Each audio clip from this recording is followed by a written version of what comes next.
Hey guys, welcome to my channel. My name's Edith. This is Modestly E, where basically I'm sharing with you my life lessons, its events, my experiences, and right now in life I'm a medical student, an international medical student specifically. So I thought it would be a great idea to have a video on frequently asked questions and just answer these questions in this video. So that's what I'm going to do today. It might be a 3-part series, I believe, because I have 30 questions and I know I don't want to be here on here for too long or take too much of your time. So 3 videos, 30 questions. Today I'll start with 10 on the list that I've seen that people really love to ask. A little bit of a background. I'm an international medical student. I go to school in the Caribbean, specifically St. Vincent and the Grenadines. I've completed 8 months. So I've done MD1 and I've done MD2 in the Caribbean, and I've come back home for the holidays. And so I was like, hey, let me start this. Let me share my experience. Let me answer some people's questions, right? Because I had questions when I was going. I was terribly afraid, and I went to YouTube. So if I'm experiencing it, why don't I share what's real, right? Okay, so let's get right into it. What kind of grades did you get in high school? In all honesty, my high school grades were not the best. I struggled in high school, and the type of mother I have or have, she wasn't gonna let me like do whatever I wanted to do. She always told me, "You're gonna do sciences, and you're gonna try to get the best job out here, right?" So that's what she made me do. And at that time, I would say I hated it. I hated it. I hated it. I was always upset. I'm like, why am I doing this? But now that I'm grown, I'm like, it was the best thing I could have done because everything else would have wasted my time. So my grades in high school were not great. I actually completed high school, didn't pass my how, I don't know how you guys would call it, but we call it my higher level classes. So I didn't pass sciences, I didn't pass higher math, so it was like 536. We have 436, 536. That's a while ago, so it might have also changed. But I didn't pass all those, so I actually had to go to adult education and do night school. And night school is basically, I'm not in high school anymore, but I've graduated high school, and I'm doing those higher education or higher level courses in adult education at night while I was in college. So once I was done that, I was able to like get into sciences in college, or SAGEP as we would call it here, and do my sciences and then go off to university. It's a long journey. I'm telling my schooling story, my education, like where I started and where I've ended. It was like, whoo, I really didn't think I would make it to med school, honestly. Question number 2. How do you know that med school is the right path for you? How do you know med school is the right path for you? It's a very good question.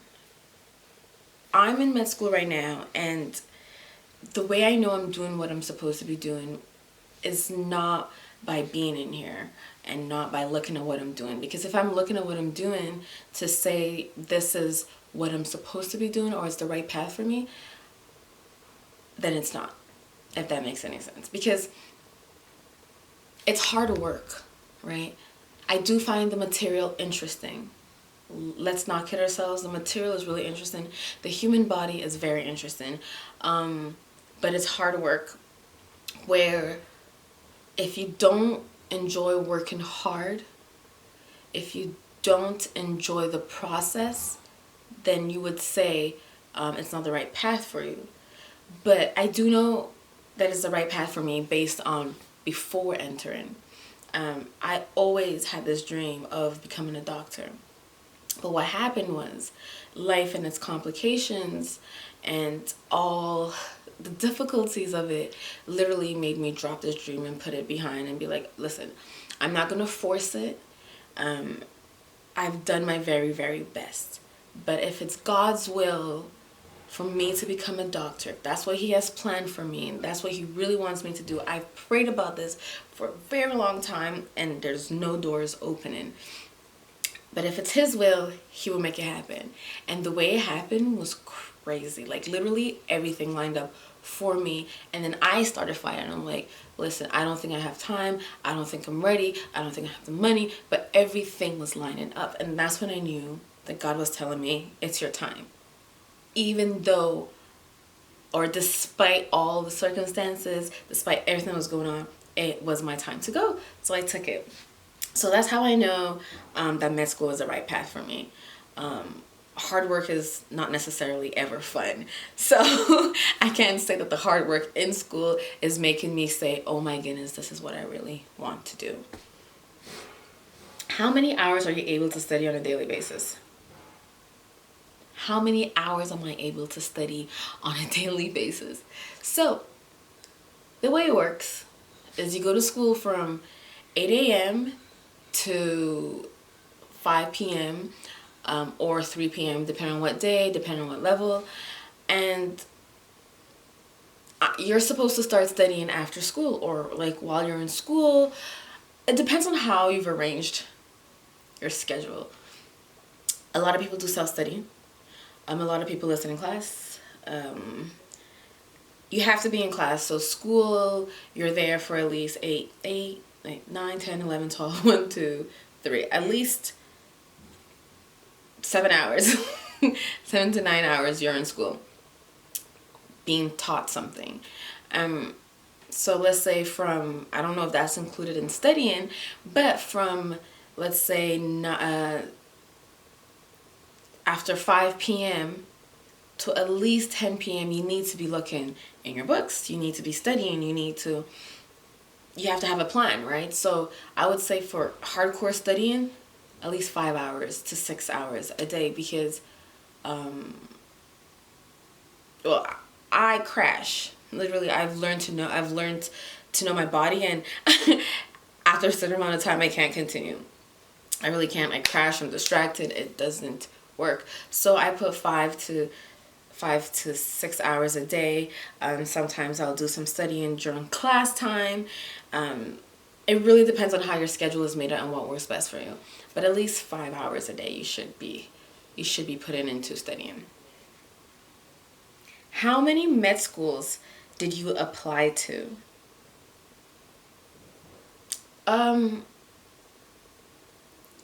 Like I said, it was really not. It's hard to explain.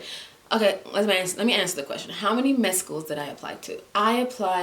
So let's say I applied to one med school in Canada, University of Ottawa, and I didn't get accepted. And I looked at why I didn't get accepted and the reasoning behind it. I'm actually in the province of Quebec. So studying in Quebec is way cheaper. But I had already looked at McGill University and I was not going to get into it. So the next step for me was University of Ottawa. All the French schools was not an option for me. So I looked next at University of Ottawa and I applied there and I did not get accepted. And I saw the reasons why I didn't get accepted. And I looked at other schools and I'm like, okay, well, I'm not going to get accepted to these schools if I didn't get accepted here. And I didn't bother applying because actually it costs money to apply. The process is not free. So I started looking up online randomly. I just started looking online for international medical school because I overheard somebody's conversation or something like that. And I saw the school that I'm currently attending, and that's the one I applied to. So in total, I applied to 2 med schools, one in Canada, one in the Caribbean, but a whole year later.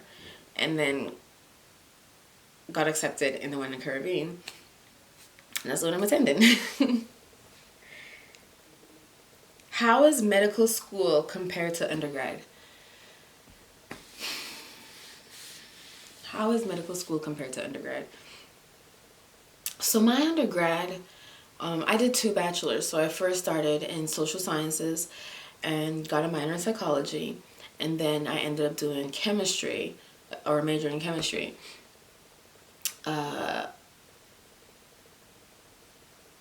Comparing these two to med school, like undergrad, you make your own schedule, right? You pick and choose what you want to do, when's your breaks, if you even want to be in class, right? And there's more freedom, right? Whereas here, it's more like you're with the same 30 or 40 or 20 people, literally every day from 8 a.m. to 5 p.m. or 3 p.m. You're spending your whole day with these people. You have the same schedule. They kind of become like family. You guys get to know each other. Your schedule is given to you, but you don't make your schedule. There's lack of that freedom, and you have to be in class 70% of the time, if I'm not mistaken. 70% of the time, yes. So it's different in that sense. And coursework or schoolwork, you don't necessarily have an assignments to do. You don't have assignments to do. You don't have homework. You just need to stay on top of things and be ready for your quizzes, be ready for your exams. It's more you managing your time and knowing when to do what, right? Assignments that you would have would be prepare for oral presentations. In research, you would have like homework to do, but like it's not that intense, as I'm saying. It's not as intense as undergrad, where undergrad, like they say, every week you have something to hand in, right? It's different. And that's what I see would be the major difference between the two schools, or the two programs, undergrad and medicine. What do you plan on specializing in? Okay, so I initially entered, or even before entering, I wanted to be an orthopedic surgeon. That's based on looking at things and how much money they make and what they do, and I was like, wow, this is where my heart lies. Now that I've started and I feel like time is ticking, I don't know if I'm going to end up being an orthopedic surgeon. I would love to. I'm still interested in it, but honestly, only time will tell. I might find something that might interest me more than being an orthopedic surgeon. So, honestly, I'm keeping an open mind. Once I get into like clinicals where I try a bit of everything, that's when I'll see what I really, really like. Because right now it's very theory or theoretical, I'm not getting the hands-on part of things. So yeah, I'm gonna wait and see, but what I really wanted to specialize in before entering medical school was to be an orthopedic surgeon. So we'll see where that goes. Okay. Number 7. How do you support yourself financially? This is the biggest ordeal because as an international medical student in the Caribbean, getting financial support is difficult. Okay, so student loans, you can apply for them. So the school that I'm specifically going to is an American school and located in Chicago, but they're doing the basic sciences in the Caribbean. So once I'm done basic sciences in the Caribbean, I'm going to go to school in Chicago and do clinicals. So here in Canada, where I'm actually from, I'm Canadian, you have to apply for student loan. You don't get accepted though, or it's very hard to get accepted because you're going to school out of country. That's also not American. So the fact that it's very international, if that makes any sense, not America, not Canada, they usually say, we don't know if you're going to come back, which honestly doesn't make sense to me. because this is where I'm based. Even if I go to America, you would have given me money to go to school in the States. But some people do get money depending on what province you're from. I'm in Quebec specifically, and so Quebec does not recognize my school in order for me to get a student loan. So how am I paying or how am I supporting myself financially? It's literally out of pocket. So my parents, money that I've saved, and online jobs. The petty change I'm getting from online jobs. Or one job so far online. Number 8, what is the hardest class you have taken so far, and how did you study for it? So, MD1, the hardest class for me was histology, because when it came to the NBME, the National Board Medical Exam for MD1, I really felt like I had to learn or study for a whole course that I did not prepare for, in the sense as what the NBME said that was going to be on the exam is not what we were actually studying, I guess, or what I understood from histology. But in all honesty, it's not that hard. I just think I wasn't properly prepared for it specifically. And MD2, neuroscience. Actually, physiology is hard as well. Biochem, we have an MBME for biochem. And biochem is not that bad, honestly. Like, biochem is, I love biochem. It's very interesting, and it wasn't that bad. But neuroscience, my goodness. I don't want to say it was just a teacher. Okay, maybe it was a teacher. But like, the course itself, there's so much, and it's hard to get a grasp on how to put everything together to find what's going wrong, right? So I found neuroscience very difficult. Physiology is difficult because there's a lot going on. There's a lot to learn in physiology, but physiology is pretty interesting. So to answer the question, the hardest class I've taken so far is neuroscience. How did I study for it? We have a book called Kaplan.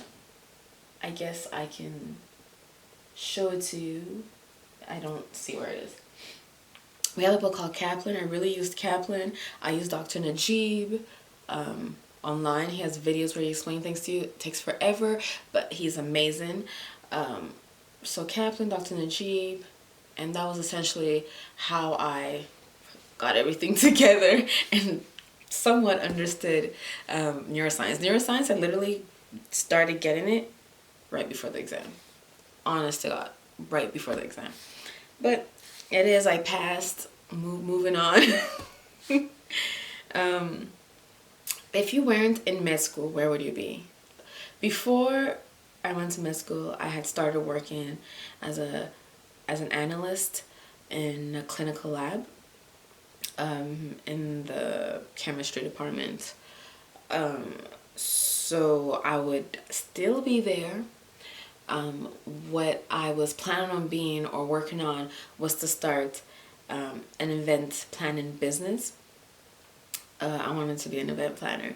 So yeah, that's what I would have been doing if I had not started med school. Yeah. Pick 3 words to describe medical school. 3 words. 3 words to describe medical school. Difficult. Okay, let's restart. Let's pick 3 words to describe international medical school. So specifically in the Caribbean, school in the Caribbean. So it's a great opportunity. It's a lot of self-studying and a lot of new friendships. It's how 3 words or stuff I would say to describe medical school. I don't think those were 3 words, but 3 points. So those are 10 questions for you guys. Do put your questions, comments in the comment section below. If you do like these videos, like I said, I will make a part 2 and a part 3.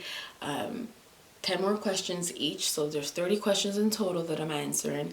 I don't mind sliding in your questions as well, but don't forget to like if you really do like this video. So like, share, comment, subscribe, and if you really want to stay updated, don't forget to hit that notification bell.